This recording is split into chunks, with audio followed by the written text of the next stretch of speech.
Hariom, everyone. My name is Casey. I'm going to be discussing Sutra 2, which is Sat Vastin Parama Prema Rupa, which translates to that devotion, which is indeed of the nature of supreme love, indirected towards God.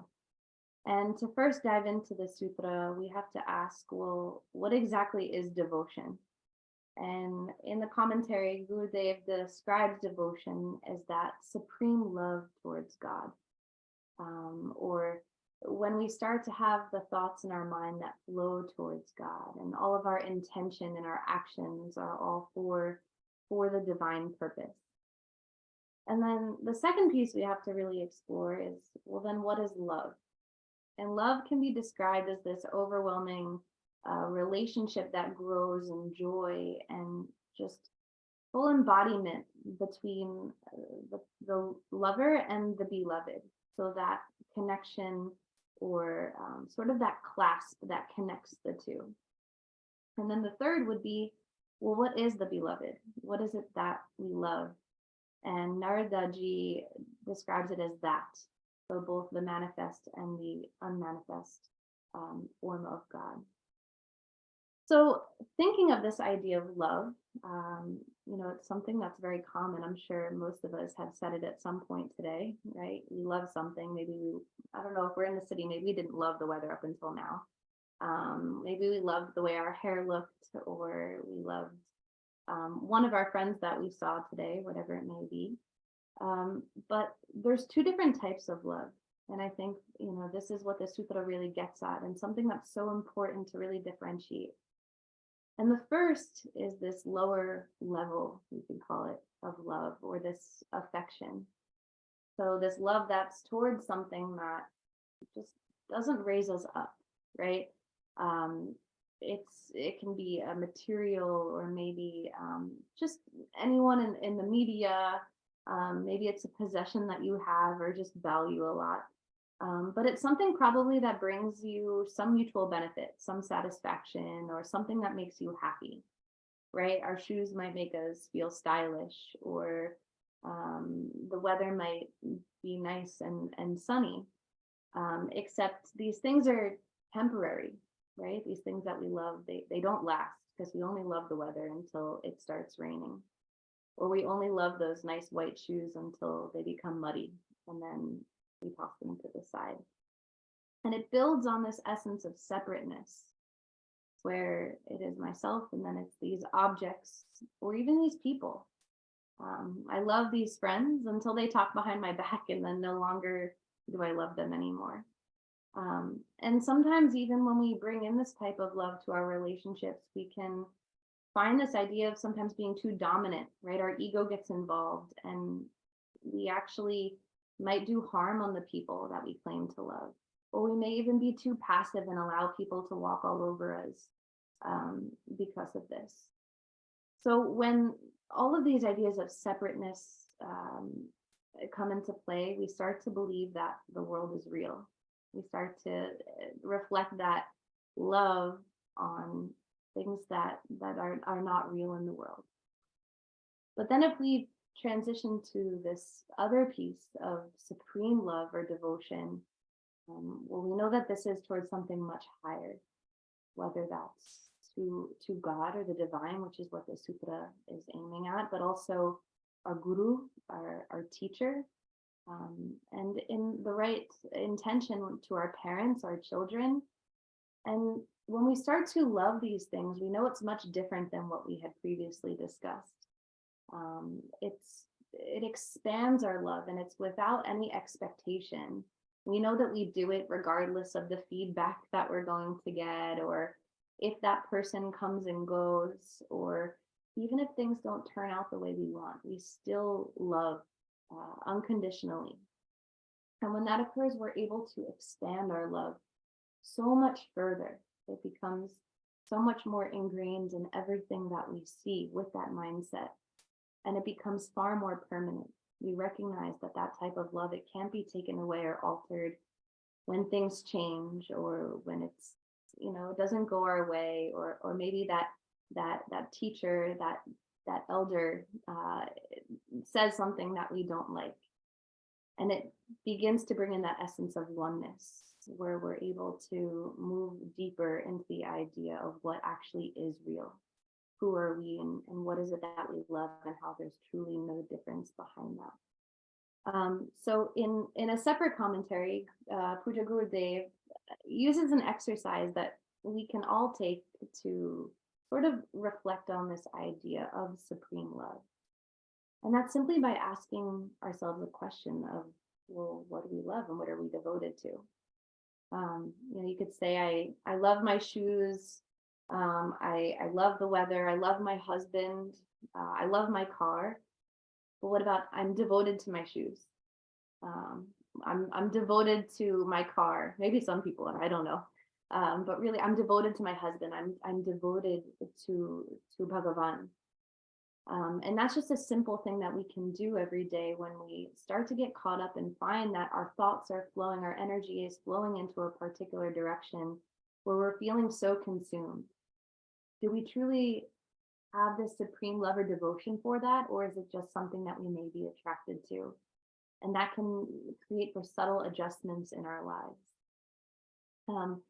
Puja Gurudev also goes on in a separate commentary to tell a brief story about a poor man who has a child, and he wants to send his son off to the best college, because we know that that's always one of the top priorities. And his family sees him and says, "You're starving. You hardly have any clothes. You're sending your son to this very expensive school. What are you doing?" And he says, "But if my son is happy, then I am happy." So Gurudev explains that the way that we measure love is how much we identify ourselves in what we love.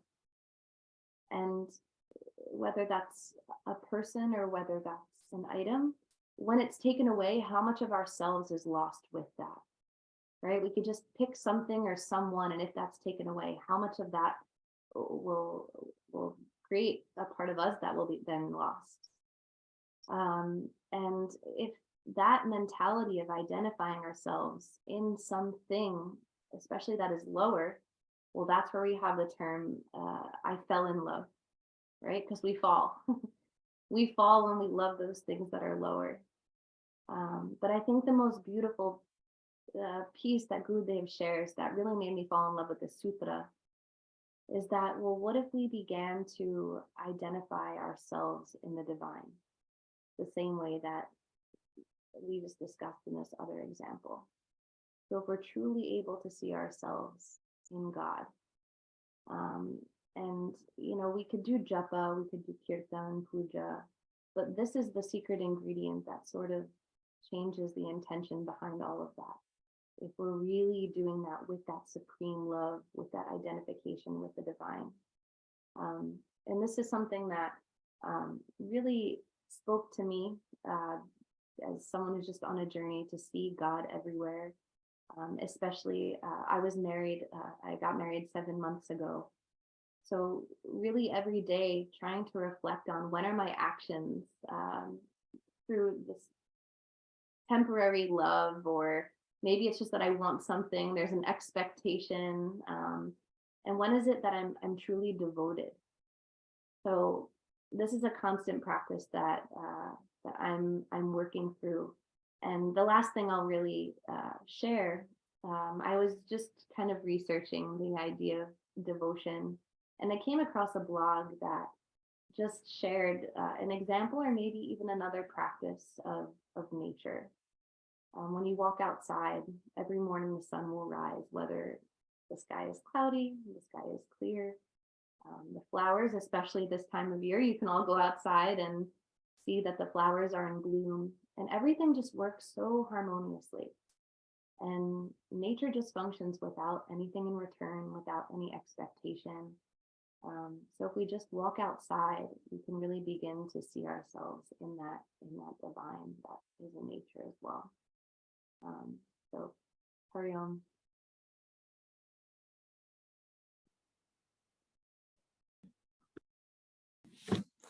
Hari Om, everyone. My name is Anurag. I'll be speaking on Sutra 45. So in this section, Narada Muni is explaining about the dangers of dusanga to the seekers of God. So dusanga refers to any sort of association with something that is negative. So this can be spending time with negative people, reading negative books or negative articles, listening to negative podcasts or conversation, or even eating foods which are negative. Really, any time we engage our senses with an object which is negative, that is dusanga. So I've purposely used the word negative many times, but what does it mean for something to be negative? For sure, things which are harmful to ourselves are negative. So for example, if we're spending a lot of time on social media, but we notice that it makes us distracted or anxious, that's definitely negative. Or if we're eating ice cream late at night, even though it's not good for our health, or the doctor says that we shouldn't be doing that, that's also something that is negative. The Sangha can also refer to things which go against what we hold true as our values and our ethics. For example, taking part in a conversation in which people are making fun of someone that is slightly different, or consuming products from a business that you know to be unethically produced and there are better alternatives available. But at the deepest level, the Sangha is when we interact with an object with our senses, and this interaction reinforces the idea that we're incomplete, and to find completion, we have to look externally. The more we engage in these sort of activities or interactions, the more we start to believe that the key to our happiness is outside. And we find ourselves more and more lost and further away from finding that happiness. So this idea of the Sangha is probably not new to most of us. Even if you haven't heard that term, the Sangha, you probably have thought about what interactions or people or places do I want to be in? Which interactions do I not want to be in? For example, we might know that there are certain people or places or activities or ideas that we know to be wrong and harmful, so we avoid those things. However, the Sangha is not always so obvious. And in Sutra 45, Narada Muni points out that in many situations, the Sangha works in a much more subtle way, and that we must be extremely thoughtful about the things we interact with. So the verse of the sutra goes, Tarang Gayita api me sangat samudrayanti. The literal translation is that though negative thoughts may appear as a ripple in the beginning, through negative association, they become like the ocean.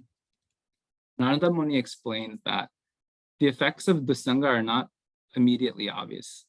It's not like we watch a movie about someone robbing a bank and then the next day we decide that we will also go rob a bank. Rather, how the Sangha in most situations or in many situations works is that it slowly amplifies the negative thoughts that naturally come across our mind. So in the beginning, these thoughts are like a ripple. They come and go, and many times we may not even notice them.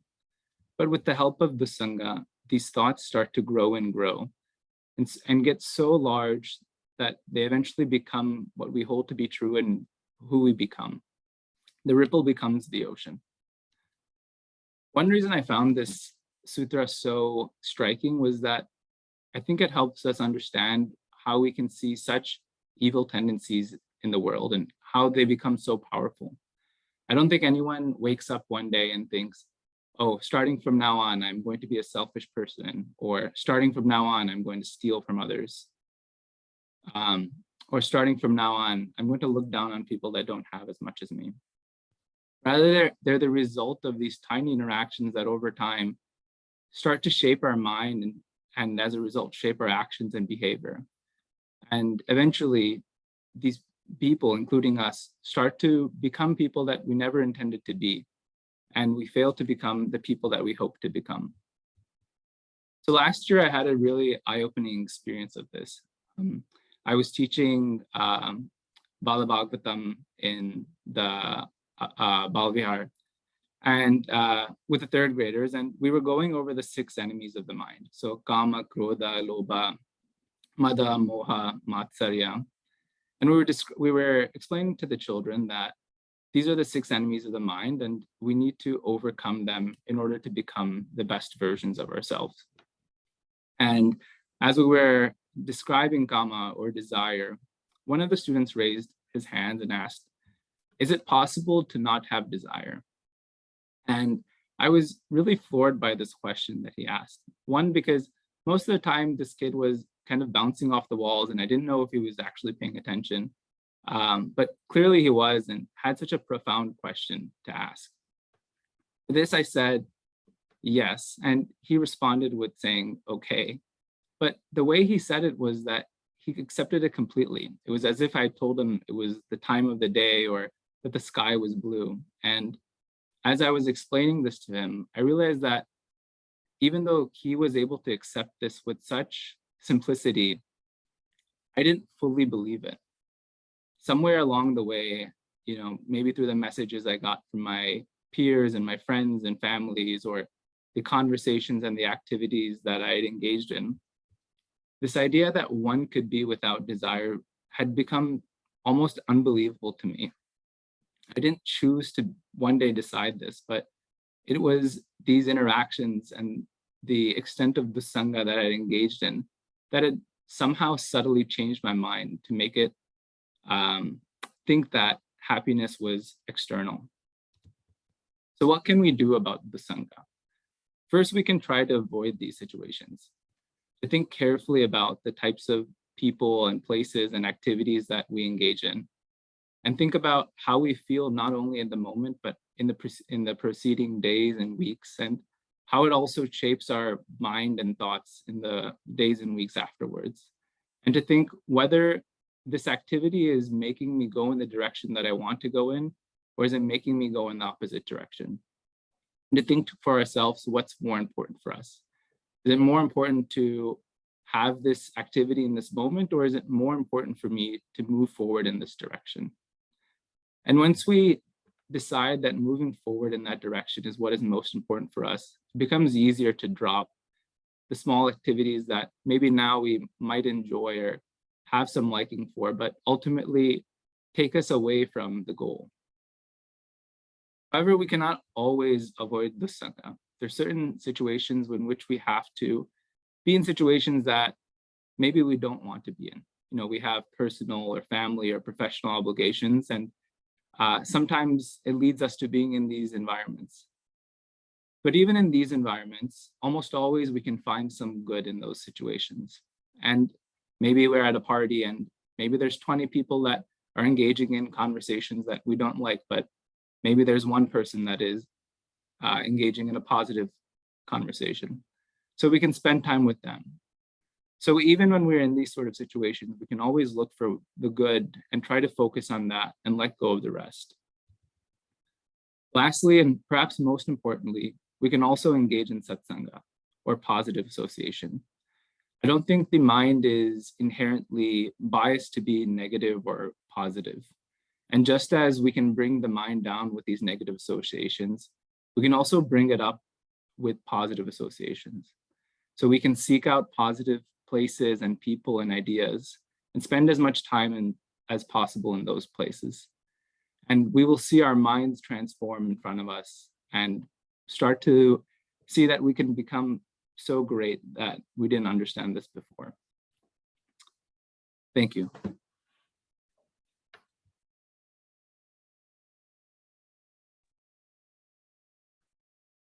Hey, everyone. My name is Akash, and I would be talking on the Sutra 54, which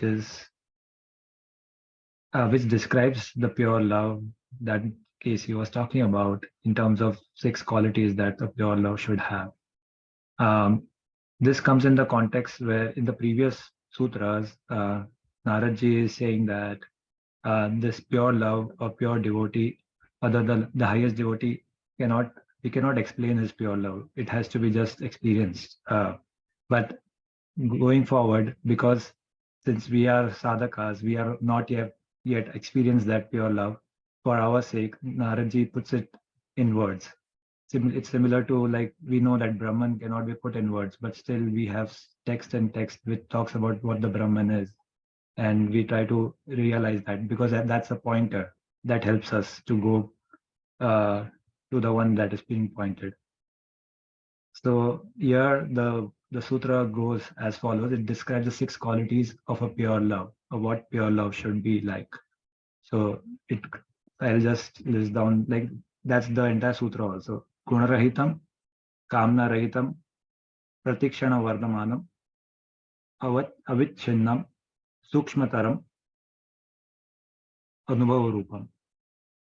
So I'll just translate here each word, and then we can go a little deeper into each of the words. So the Gunarahitam is the love is of the nature of, when there is love, it can be seen in the 2 forms. The love which is done even when there is no qualities, so-called qualities. So it's beyond qualities. Kamna Rahitam, which is without any condition or expectation. Like, there is no condition attached when we are loving. Pratikshana Vardamanam. That's one quality, which basically means it's at every moment it keeps increasing. There is no downturn in that. Avicchinnam. Avicchinnam is a nice one because it says that this love doesn't separate, doesn't like, I love this person, that means I won't love the remaining, like, other person. It doesn't separate between the 2 people. It will try to bring people to together rather than keeping them apart. Sukshmataram. It is the most subtlest. We know that many times love is expressed even when the words, like, even words are not enough to express it. So that's how sukshma it is. And Anubhava Rupam. It is of the nature of experience. So Anubhava Rupam, nature of experience, we'll come into, like, we'll go into depth of what, not depth, but we'll briefly look at what that means. So we'll start with Gunarahitam. Gunarahitam. So generally this kind of a love, let's take an example of mother and a child. A mother will always love the child irrespective of what the qualities that child has. Even though, like, the child has bad qualities, she will scold, but that scolding will be also out of love and not because he has bad qualities. It is because she wants the child to improve. That's the reason that she is scolding. So that's again out of love. Similarly, Bhagwan, Ishwar or God loves us because even though we don't do the prayers, let's say there are many people who don't remember Bhagwan or God, but the God is running our life. He is doing the respiration, digestion for us, even without even our asking. So that love is Gunarahitam. Like, there is no so-called expectation that this person should have this and this qualities. But on the other hand, what the love we generally experience or see, or what we call love, is rather because of, let's say, some physical attributes, like someone is pretty or handsome, then we have attraction or love for that person. Or some might have good behavior, like he has good qualities of behavior, that's why we love him. So even that is dependent on the qualities. Like, tomorrow, when that person may not behave nicely, the love goes down. Or in some cases it can be at an intellectual level, that I am inspired or attracted to that person's intellectual abilities. So what if tomorrow he gets a stroke, or he has some Alzheimer's and he starts forgetting things? Does the love goes down? So even in those cases, it's still good, but there is some condition there.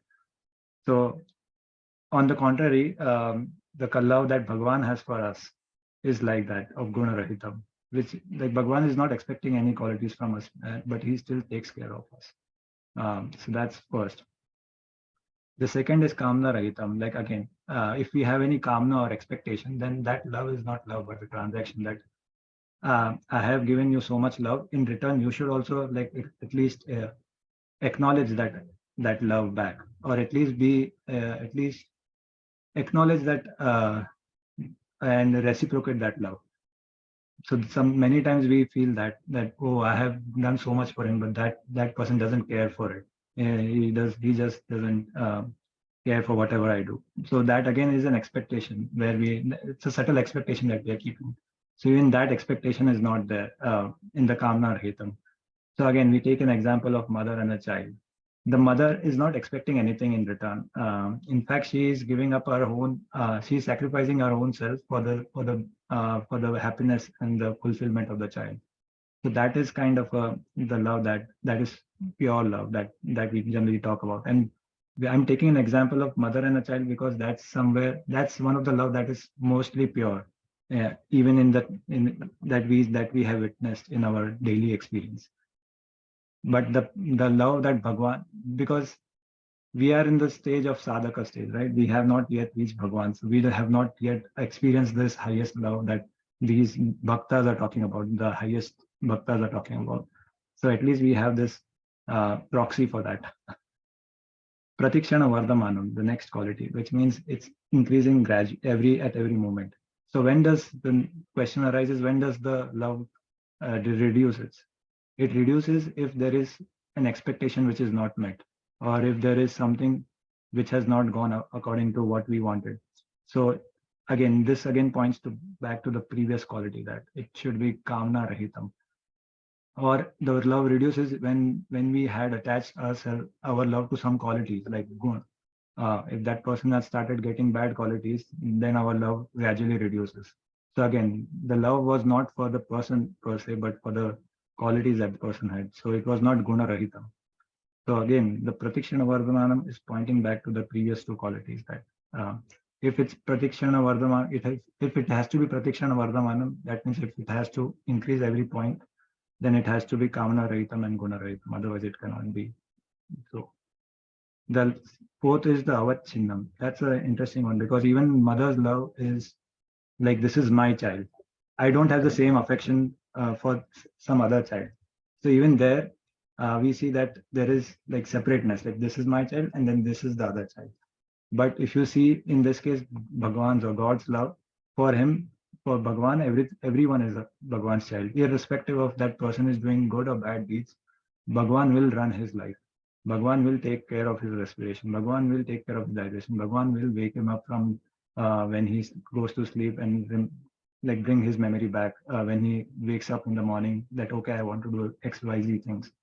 So he will take care of his karma phalas. Like whatever the karma he does, he will be the karma phala data. So irrespective that person is praying for Bhagwan, praying to Bhagwan or not, everything will be taken care of.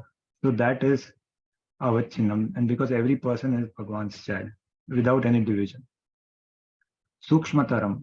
So this is quality basically points to the fact that love is very subtle, and this subtle pure love doesn't have to be always expressed in words. It can be understood. Many times we feel this in mother's love and mother and child love. Like mother knows what we are thinking, what we are going through, even when we don't say anything. She just knows, and that's because she has that connection which cannot be put in words. And that's Sukshmataram. It's subtle of the subtlest. And Anubhava Rupam. That's the last one, which is it's of the nature of experience itself.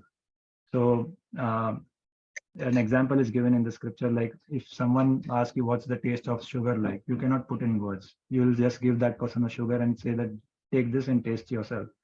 Because no matter how many words we put it in, we cannot express that taste in words. It has to be experienced itself. So that is this love that Bhagwan Naradji is talking about, that an Uttam Bhakta has. So an interesting point that that I connected with a lot when I was going through this exercise of reflecting on this. I found that this Uttam love or the highest love is same as high Brahman, because if you see the qualities of highest love, they are almost same as Brahmans, because in the earlier sutra it says it's Anirvachanyam. This Uttam love is also Anirvachanyam. But Brahman is Guna Rahitam. This love is Guna Rahitam.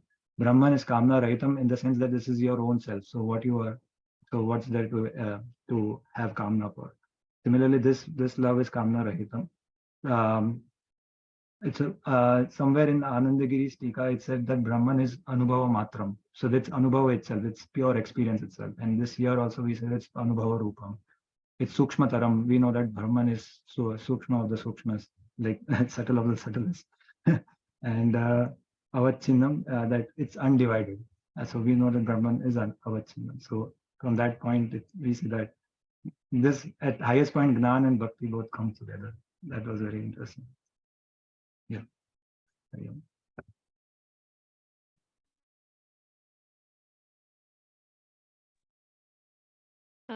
Hari Om. Thank you so much, Akash and Anurag and Casey for your talks. So I'm going to be, my name is Prakya, by the way. I'm going to be doing Sutra 63. The sutra is Sri Dhana Nastika Vairik Karitram Na Sravaniyam, which basically it translates to seekers should not listen to descriptions of women, wealth, atheists, and enemies.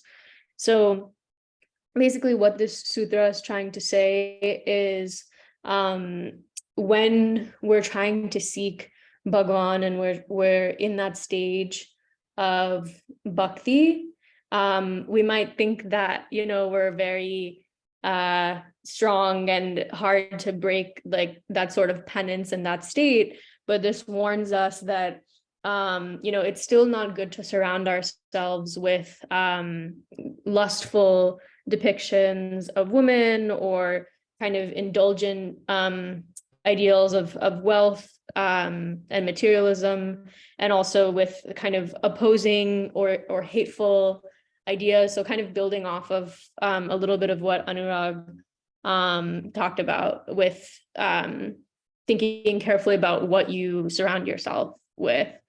And, you know, it further goes on to talk about, you know, more about even the most like devoted person, even the person that's doing really well on their spiritual journey, even they will be affected by the, you know, the pitfalls of lust and of greed. Like, you know, our brain will quickly absorb this. So it kind of gives advice on, you know, even if you're surrounded by these things, to try and keep smiling and thinking of God. And, you know, you think that as a believer, you want to get into discussions with people who will try to sway you the other way, or will try to argue against Bhagwan or the teachings of bhakti, but it's actually really counterproductive for you because you're not yet a master. So you will actually fall to that sort of influence and peer pressure. So it's kind of two parts. The way I look at it is like, one is getting distracted by things like lust and greed, which will, you know, ultimately lead to your downfall. And then the other part is like avoiding things that are actively coming into conflict with your journey. So people that are saying that, you know, I think the word that they use is basically saying people who are Nastikas or believe in nothingness. Because, you know, here we're trying to believe in, you know, in love and like the power of Bhagwan and everything, that even if you're not attributing it to that, like the fact that we're able to breathe, the fact that we're able to eat, the fact that we can taste, and like all these sort of like sensory things, that it doesn't even necessarily seem like it's kind of like everything that we need and even more, right? And so when you're met with these things that will like, actually everything is meaningless and we don't have to feel this love, like I think it's basically saying that can make it really hard for you to you know, be on this journey where you're connecting to that life force that's giving you these abilities. So I think that's a little bit about what the sutra is saying. I think why it really connected to me personally is I think it really speaks to my own spiritual journey. Like I've always really liked and admired my religion and culture, and I had like positive feelings towards it, but I wasn't necessarily practicing it, or I actually kind of had this idea that, you know, like I think it's fair to say, like living in the US and just around where I grew up, like I grew up around a lot of people who aren't very religious, and like we live in a very instant gratification society. Like there's a lot of like kind of like hedonistic tendencies where it's kind of like nothing isn't allowed, like in terms of this whole thing with like lustful depictions of women or wealth. Like it kind of made me think about how I think there's more serious applications of that and what that could mean. But even just, I kind of thought about like my relationship with media, like social media, or even like movies and TV, or even like delivery or ordering things. Like everything is very like at the press of a button, everything accessible. Like I feel like we live in a society where it's accessible to us if we want to, you know, drink and go out every night, if we want to eat as much as we want, whatever type of food, like non-vegetarian, like we can basically do everything, right? And we can consume that. And I was kind of taught that, you know, the more you do, like the better, like we shouldn't restrict ourselves. Like I used to kind of feel like I didn't understand, like, why would you, like, I kind of looked at people who were observant or practicing spiritual things, and I didn't understand it, because I was like, that doesn't make sense. Like, how could someone be spiritually, like, how can you be fulfilled if you're limiting yourself, right? It didn't make sense. Like, it felt like, oh, the point of life is to be happy. Why would you set restrictions for yourself? And it actually also reminds me of something Shubhani ji shared in class, a story of what Krishna said to two devotees, one who had a lot of wealth and one who was, you know, really poor, only had one cow. And he said to the one who had a lot of wealth, you know, may you get more wealthy. And then he said to the person who has one cow, he was like, I hope your cow dies. Which is kind of like, you know, why would you say that? But the idea is like, he wanted the person who had a lot of wealth to continue gaining wealth, so he sees that wealth is meaningless. And then the person who has only one cow, he wanted that one material possession to disappear, so he would see that you know, all there really is in this life is Bhagwan, right? And so I feel like for me, it was kind of a similar thing of like, I was trying to like basically do what everyone else was doing, like just like being on social media and like going out and watching movies and like hanging out and just, you know, doing whatever. And I felt really unfulfilled by that. And I looked at spiritual people and religious people around me who were observing things that other people might see as like tedious, or might see as overly restrictive, but they seemed much happier. And I felt like in this sort of consumerist, like, or hedonistic lifestyle, you're always chasing something and people are never really satisfied. Like you're always like buying stuff, or you're like you're always trying to like gratify yourself in new ways. And I didn't really struggle as much with like materialistic gratification. Like I was never, oh, is it frozen? Okay, never mind. I was never someone who really had the I don't know, like I was never that interested in like clothes or shoes or like handbags and stuff, but I definitely felt it in terms of my relationship with media, in terms of like movies and TV and social media. So basically, after kind of becoming more spiritual for the past couple months or so, I've basically kind of stopped. One of the things that I gave up or have tried restricting myself in is like, because I thought about the idea of Maya, which is like illusion, and technically everything is illusion, but you kind of have to start slow.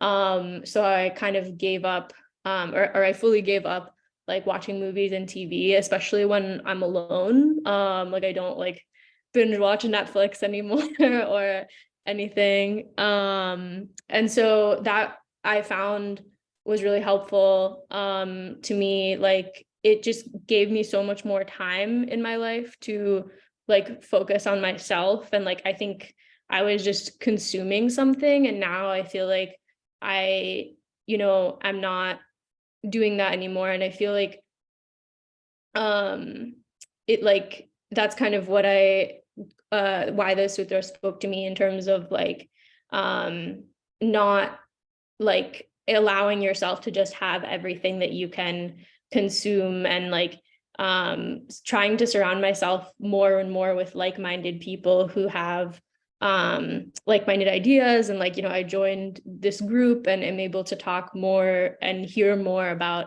other people who are similar and going through similar journeys, as opposed to always trying to like be like different from those around me. So I think yeah, that's basically it. Yeah.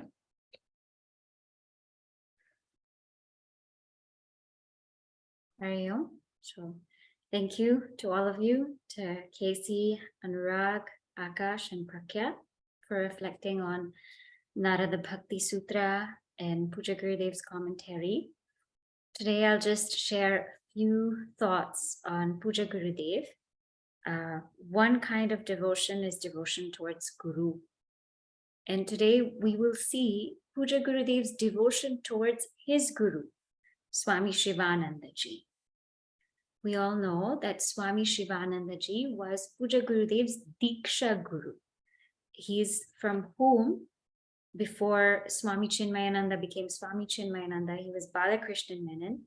Swami Shivananda gave Balakrishnan Menon Diksha, formal initiation to become Swami Chinmayananda. And his love for his Guru, his devotion for his Guru is so evident in the way he lived his life. The verse that I'll share with you is the one we often chant, Samasta Jana Kalyani, Niratam Karunamayam, Namami Chinmayam Devam Sadgurum Brahmavidvaram. We'll just focus on Samasta Jana Kalyani, Niratam. Niratam means the one who is ever engaged. And ever engaged in what? Samasta. Samasta means all. In all what? Kalyani. In the welfare of all. So Gurudev was ever engaged in the welfare of all, just like his Guru Swami Shivananda. Just how a parent always kind of, has these qualities, and especially when children are young, they look at their parents like they're great big heroes and they want to be like them. Swami Chinmayananda looked at Swami Shivananda and said, I want to be like them. And these are some of the ways in which they are both very, very much similar. Swami Shivananda had great missionary zeal. He longed to take the words of Vedanta out to everybody in whatever way possible. So he went on a tour all around India. He went to Sri Lanka, and he began speaking to so many crowds, all people of all different backgrounds, and he never got tired of sharing this message. And Swami Shivanandaji wasn't also afraid to use modern equipment. So he would use the gramophone. He was very, very much open to using any kind of technology, any kind of recording equipment, as long as it got the word of Vedanta to people's homes and hearts, because he felt that this had to be preserved. And when we look at Swami Chinmayanandaji's life, he did exactly the same.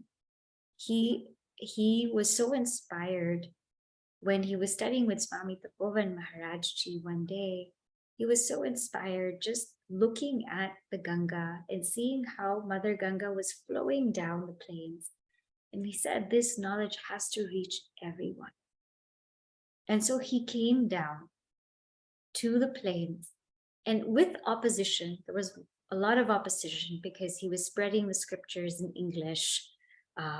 And a lot of Pandits felt that it should only be in Sanskrit. He was passing it on to people of all different backgrounds. And some people felt it should only be listened to by certain people. But yet he spread this knowledge. And he wasn't also afraid to use modern technology. Whatever technology it took, he went out and he spread this message. Both of them from the fullness of their knowledge. Swami Shivanandaji also then he established Divine Life Society because he felt like this message needs a home, it needs a foundation. Swami Chinmayanandaji, with the inspiration or because of the inspiration of his devotees, Chinmaya Mission was established. And in Divine Life Society, Swami Shivananda put together, or he established, the Vedanta Forest Academy, an institute which trains brahmacharyans and swamins in the path of Vedanta, right? So regular people would come and they would train to be these missionaries. So not only was Swami Shivananda a missionary, but he trained people to be missionaries. And Swami Chinmayananda did the same thing. He established Sandipani Sadhanalaya because he felt that he's not going to be enough. He needs a whole entire army to spread this teaching. And in the beginning, Sandipani Sadhanalaya was very, very difficult. There was not enough money for groceries, not enough money for food. The dwelling places were very tough to live in, but yet Gurudev kept it going. He would teach, he would go out and give discourses, and whatever Guru Dakshina he got, he would use it to feed his students. He would use it to see to their comforts. So where would you find a guru like that? And he made sure that every time this course continued, because this is the core of Chinmaya Mission. And not only after Sandipani, he didn't stop there. He said, yes, we need missionaries. Yes, we need people to go around and give this teaching to everyone. But he looked at everyone from all different stages of life. And so Bal Vihar was established. And then Yuva Kendra for the youth was established. Then there was adult satsang, Devi group, Vanaprastha for the older, for the seniors. There were all kinds of places and spaces for people who wanted to study, who weren't necessarily going to come to Sandipani Sadhana.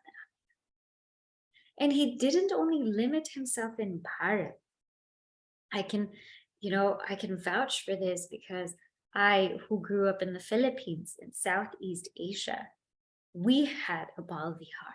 We had a Chinmaya Mission.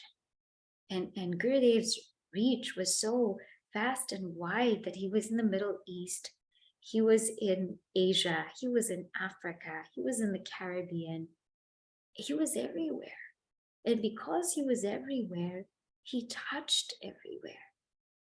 And so this is something that he really took from Swami Shivananda. And what did he do in between? In between, he was writing commentaries. Swami Shivananda ji is also an author of hundreds of books. He wrote on the mind, he wrote on the Upanishads, he wrote on the Bhagavad Gita, he wrote on all the different kinds of yoga. And he constantly was writing because he felt that if anything, at least people would have the scriptures. If anything happened, people would have the scriptures that they could read, that they could look at. And Swami Chinmayananda ji did exactly the same. In and between his talks, in and between his travel, he would wake up early and he would sit there and he would write commentaries on the Upanishads, on Bhagavad Gita, on all of these beautiful teachings, on Narada Bhakti Sutra, from his own direct experience. And in between that, as if that's not enough, just how Swami Shivananda ji would write letters to his devotees and answer them, Swami Chinmayananda ji would write about 60 to 70 letters every single day.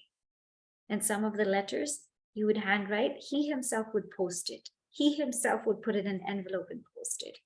And he replied to everyone who sought him. What's so beautiful is that everybody who came to him felt that they were loved. They felt that they had such a special relationship with him. And not one person felt this, thousands, maybe even hundreds of thousands. And when we look at their lives, they also were they knew how to manage it, right? So if you think about a person, he starts a school, Sandipani Sadhanalaya, starts different branches. It's going all around the world, traveling, writing commentaries, writing letters. But on top of that, Puja Gurudev also had to deal with so many people. Just like Swami Shivananda ji had so many people come to him, stay with him. He had to manage that. And it wasn't just that they had to just read and study and meditate. He had to manage every single person who came to him. And there's beautiful Subhashita in Sanskrit that says, so many roots, there's so many Ayurvedic roots, and to know them all is fantastic. But the one who actually knows how to put it in use, that is very rare. So to know all about people and what they do is fantastic, but to know how to put a person to good use, in the sense that to know how to help that person evolve and how to see where is it that they can shine most, that's very rare. And Gurudev had that. Whoever he came in contact with, he was able to touch, to develop, to raise to such high levels. And that's his greatness. And I'm just going to leave you with one beautiful, I had meant to read this letter, but there's this one paragraph that I want to read to you. This is his advice to spiritual workers.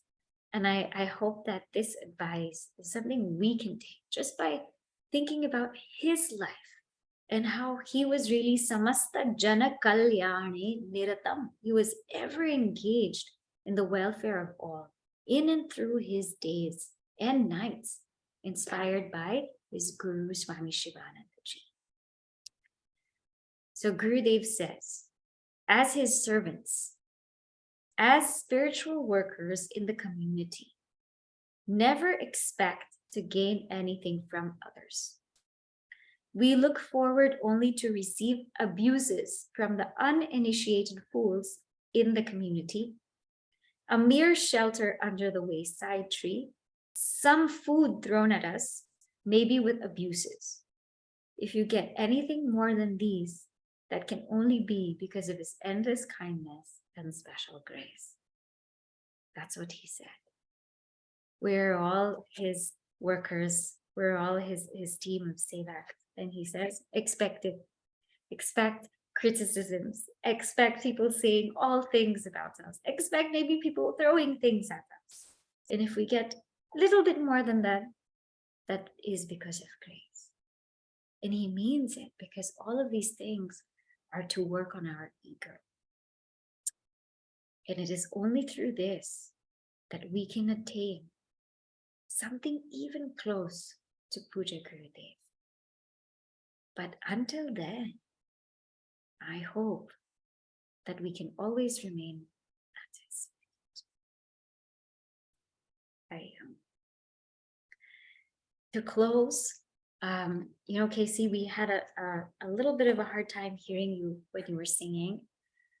Casey's video is on our YouTube channel, so I want to share that with you so you can feel that song, because it's very, very beautiful. So just give me a moment while I do that.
step.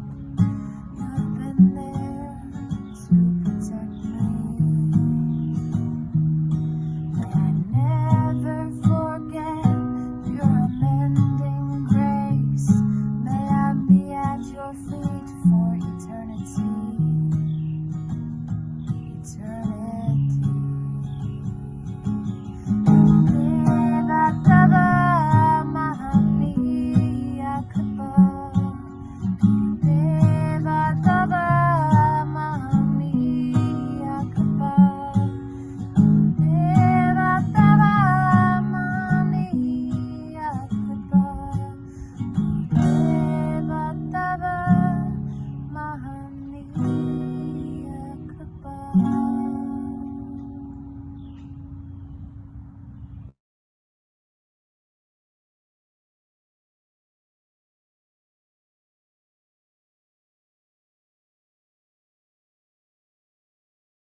Thank you. We'll close now. Om Purnamadav Purnamidam Purnat Purnamudachyate Purnasya Purnamadaya Purnameva Vashishyate.